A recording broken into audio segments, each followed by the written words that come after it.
Welcome.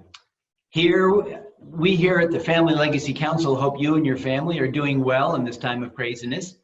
As you know, Peter Culver of IWM, Independent Wealth Management, and I of GenLeg Co., along with Marvin Blum, the founder of the Blum Firm, created the Family Legacy Council to focus on and helping families preserve family as well as their wealth.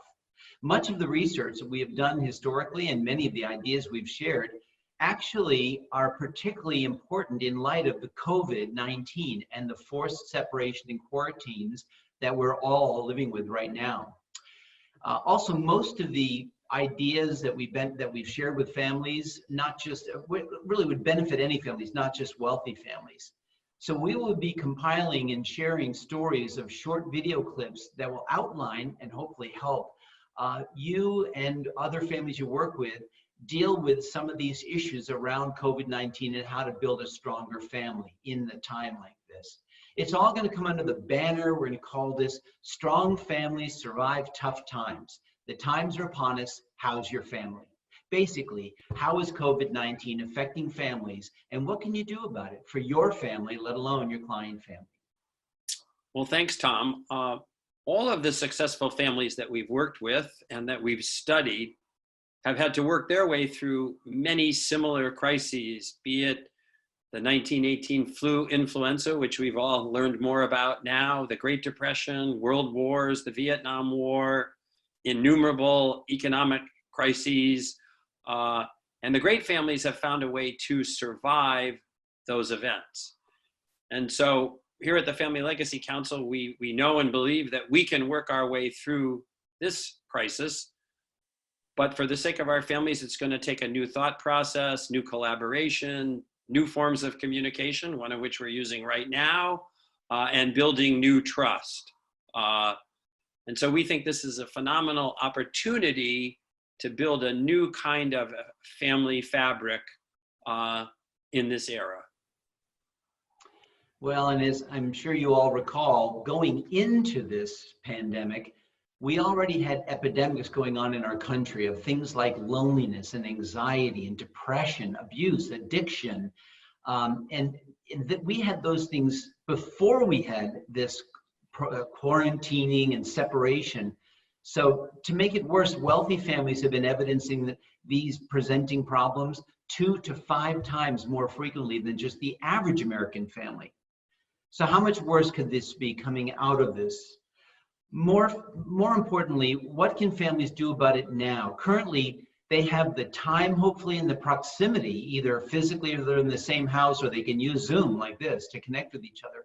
Once the economy is fully open again, though, many of these family businesses are going to be jumping back into trying to create the next generation of what their family business is going to do, or they're going to be jumping back into work to hopefully get their businesses back up and running. So the opportunity, we think, is now to help families really deal with this. And while hopefully we're getting businesses back up and running, we're hoping at the same time to help get families stronger during this period of time. So our goal in these short video presentations will be to unpack a number of issues around family dynamics and family governance, and hopefully give you some very useful tips during this time period. So Tom, give us a little bit of an idea of the topics we're going to cover in our future videos. Yes, I'll give you just a few, but we certainly want to talk about how to have family meetings, not just a social gathering like a cocktail party like people are doing on Zoom now, but something more consequential. How do you organize it and prioritize it? How do you be inclusive, where you're including spouses along the way and making sure everybody has the same input? Budgeting of time to make sure it's not overburdensome, but it's not underburdensome. And maybe even budgeting of money if there's need for some spending along the way on some of the activities we're going to talk about during the process. Location, when you can physically get together.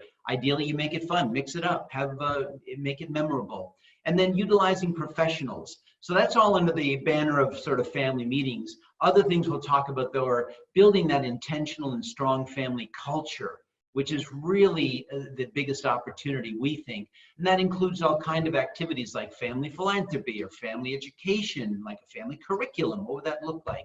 Family entrepreneurship, what is that? What's the need for it and importance? And if they have a family business, diversifying from the family business if there is one over time. The issue of lifestyle and the appearance. Is it time to be showy? If you still have wealth or you still have a lifestyle or a job, how does that play out with some neighbors who may not? And how do you teach your children about that? Spouse onboarding process. How do we bring people in so they don't feel like they're trying to break us apart? Practicing and managing conflict. That might actually be the next topic we cover, because there's a lot of concern and questions about that, rather than just avoiding conflict as most families do.